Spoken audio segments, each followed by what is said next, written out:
श्री शिवाय नमस्तुभ्यम। हर हर महादेव। सावन माह का अंतिम सोमवार आ गया है। सावन का महीना चल रहा था। सावन के महीने की आज पूर्णिमा है और सोमवार की विशेष तिथि है। यदि आपने पूरे सावन में कोई उपाय नहीं कर पाए हैं, कोई विशेष उपाय, तो आप इस सावन के आखिरी सोमवार अंतिम मौका आपको मिला है। 72 वर्षों के बाद ऐसा सावन का संयोग आया था जिस सावन में आप कोई भी उपाय करें, कोई भी मनोकामना करें तो आपकी मनोकामना ज़रूर पूर्ण होती। गुरुजी ने कहा अंतिम सोमवार के दिन आप यह उपाय अवश्य कर लीजिएगा। जो कामना होगी वह आपकी ज़रूर से पूर्ण होगी। करना क्या है आपको? बेलपत्री के वृक्ष के नीचे, बेलपत्री के वृक्ष की आराधना करना सर्वश्रेष्ठ होता है। तो आपको सोमवार के दिन बेलपत्री के वृक्ष के नीचे छोटी सी पार्थिव लिंग नुमा आकृति बनाकर उसकी पूजन करनी है। पूजन में आपके पास जो कुछ सामग्री उपलब्ध हो, चावल के दाने, गेहूं के दाने, हरे मूंग के दाने, काले तिल या जो भी सामग्री आपके पास उपलब्ध हो वह सामग्री चढ़ा दीजिए। एक घी का दीपक प्रज्वलित कर दीजिए। उसके बाद जब दीपक आपका बुझ जाए तब तक आप वहाँ पर बैठ के बाबा की आराधना कर लीजिए। श्री शिवाय नमस्तुभ्यम बोल दीजिए और दीपक बुझ जाए उसके बाद आप उसी वहीं पे जहाँ पे आपने शिवलिंग का निर्माण किया है, पार्थिव शिवलिंग का, एक लोटे जल से वहीं पे विसर्जन कर दीजिए। अपनी कामना कह दीजिए। बड़ी से बड़ी कामना भी पार्थिव शिवलिंग की पूजन करने से पूर्ण हो जाती है। यदि आप बेलपत्री के वृक्ष के नीचे नहीं जा पाते हैं, मंदिर नहीं जा पाते हैं या बेलपत्री का वृक्ष आपको नहीं मिलता है, तो ऐसी स्थिति में आप पार्थिव शिवलिंग का निर्माण अपने घर के गमले में करके भी अधिक लाभ की प्राप्ति कर सकते हैं। पर पार्थिव शिवलिंग का निर्माण अवश्य ही कीजिएगा। जिस भी स्वरूप में आप पूजा करेंगे पार्थिव शिवलिंग की, आपको उसका फल ज़रूर मिलेगा।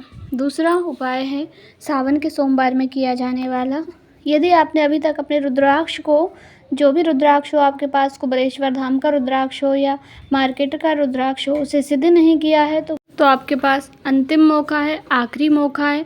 अवश्य ही इस दिन आप अपने रुद्राक्ष को ज़रूर सिद्ध करें। आपको थोड़ा सा गौ माता का दूध लेना है, थोड़ा सा गौ माता का घी लेना है और थोड़ा सा जल लेना है और धूप बत्ती लेनी है। आपको सबसे पहले रुद्राक्ष को एक कटोरी में रख के 7 बार 7 चम्मच जल उसके ऊपर डालना है। श्री शिवाय नमस्तुभ्यम कहते रहिए। फिर 5 बार आपको दूध डालना है रुद्राक्ष के ऊपर, श्री शिवाय नमस्तुभ्यम बोलते रहना है और 2 बार आपको घी डालना है रुद्राक्ष के ऊपर। उसके बाद आपको उसकी धूप दीप दिखाकर, सिर्फ धूप का गुरुजी ने कहा है, धूप दिखा दीजिए या अगरबत्ती की धुआं दिखा दीजिए। उसके बाद आप उसे पोंछ करके धारण करते हैं तो धारण कर लीजिए। यदि आप मंदिर में रखना चाहते हैं तो मंदिर में रख दीजिए। यदि तिजोरी में रुपए पैसे रखते हैं, वहाँ पर रुद्राक्ष को रखना चाहते हैं तो वहाँ पर रख दीजिए।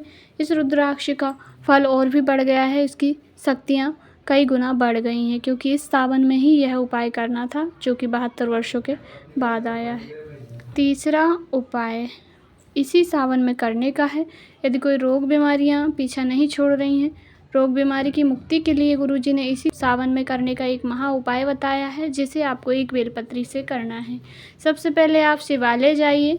शिवालय जाकर आपको अपने सीधे हाथ की हथेली को माता अशोक सुंदरी के स्थान पर रख देनी है। फिर अपने हृदय की बात बोलनी है, रोग मुक्ति के लिए भी कह सकते हैं। उसके बाद आपको एक बेलपत्री उठा लेनी है शिवलिंग पर से। बेलपत्री उठाने के बाद बेलपत्री को जहाँ से जल नीचे गिरता है उस स्थान पर स्पर्श करा लेना है। स्पर्श कराने के बाद अपने घर लेकर आ जाइए और उसका आचमन कर लीजिए। या जो भी व्यक्ति बीमार है उसके लिए आप लाना चाहते हैं तो उन्हें ला करके उसे खिला दीजिए। कितनी भी बड़ी रोग बीमारी होगी वह अवश्य ही दूर होगी। चौथा उपाय, यह उपाय भी सावन में ही करने वाला उपाय है। गुरुजी ने कहा आपको शिवलिंग पर से उठी हुई बेलपत्री प्राप्त करनी है। 4, 5 जितनी बेलपत्री आपको मिल जाए, अर्थात 5, 11, 21, 51 ऐसी संख्या में आपको बेलपत्री चाहिए। 5 या 7 बेलपत्री ले लीजिए बाबा पे से उठा कर। फिर उसी बेलपत्री से आपको माला तैयार करनी है। अब माला कैसे तैयार करेंगे? जो कच्चा सूत आता है, कच्चे सूत से गठान बांधते हुए, ऊपर वाली जो डंडी होती है, जो डूंठ होता है, उसमें गठान बांधते हुए आपको बेलपत्री की माला तैयार करनी है। जितनी बेलपत्री आपको मिल जाए उतनी बड़ी माला बनाकर बाबा को अर्पित करना है। जो कामना हो वह आप मन से कह दीजिए बाबा से। अतिशीघ्र आपकी जो मनोकामना होगी वह अवश्य ही पूर्ण होगी। इसी सावन में करने वाले यह उपाय हैं। अगला उपाय, यदि आपने कोई भी उपाय नहीं किया है या किए भी हैं तो भी आप सावन के अंतिम सोमवार को 108 सामग्री वाला उपाय अवश्य ही कीजिएगा। कोई भी अनाज आप 108 ले लीजिए, चावल के दाने या मूंग के दाने, गेहूं के दाने, काली तिल के दाने या काली मिर्च के दाने, जो अनाज आपके पास उपलब्ध हो वह बाबा को 108 की संख्या में अवश्य चढ़ाएं। यदि 108 आपको पुष्प मिल जाते हैं तो 108 पुष्प चढ़ा सकते हैं, फूलों की पंखुड़ियाँ 108 चढ़ा सकते हैं या बेलपत्री आप 108 चढ़ा सकते हैं। जो सामग्री आपके पास हो वह बाबा को 108 की संख्या में ज़रूर से ही अर्पित करें। आपकी बड़ी से बड़ी कामना भी पूर्ण अवश्य ही होगी। अगला उपाय है एक मूंग का दाना।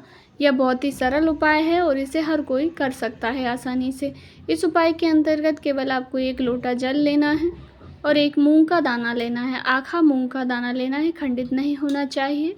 और एक मूंग के दाने को जल के कलश में डालकर बाबा की शिवलिंग पर अपने मन की बात कहते हुए श्री शिवाय नमस्तुभ्यम कहते हुए अर्पित कर दीजिए। कहते हैं इस उपाय को जो करता है बाबा अति शीघ्र उसकी मनोकामना को पूर्ण करते हैं।